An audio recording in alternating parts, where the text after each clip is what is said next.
If you didn't have any way to share what you filmed, would you still film it? You don't need a perfect, polished product filled with transitions and sound design and a story. What you need is to let nature speak for itself.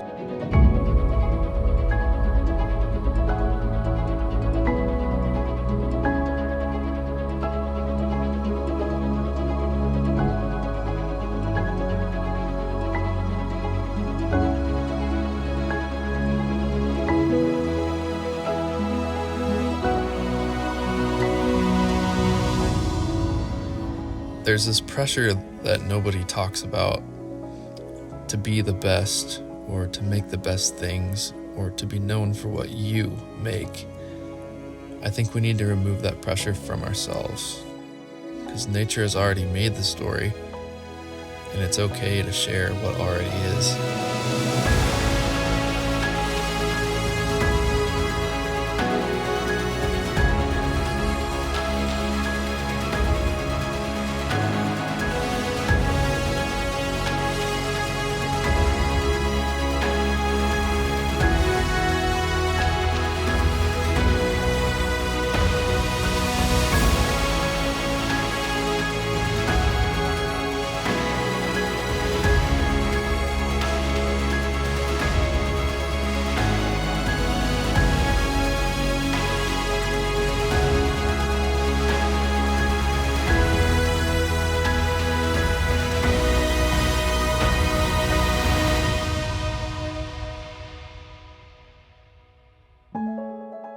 Let nature be your inspiration, and don't force something that doesn't flow.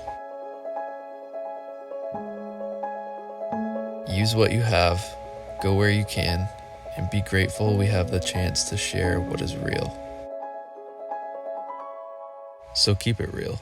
Keep it this kind of real. I'm sitting in a camper that's not ours, and Sarah's fishing, and I'm trying to make a YouTube video for 2 days from now. I just had this little idea, and we had some drone clips from Scotland, and I don't know what else to make, so that's what we're doing. I'm talking into my phone for audio because I don't have any audio gear. It really does just go to show you can make anything with what you have right now, and you just need to be okay with acting on it and get rid of the pressures that you might feel. So go film something, or take something you've already filmed and just make something and let it be what it is. It doesn't need to be anything. Just make it and let it be. How's that for a thought? Huh?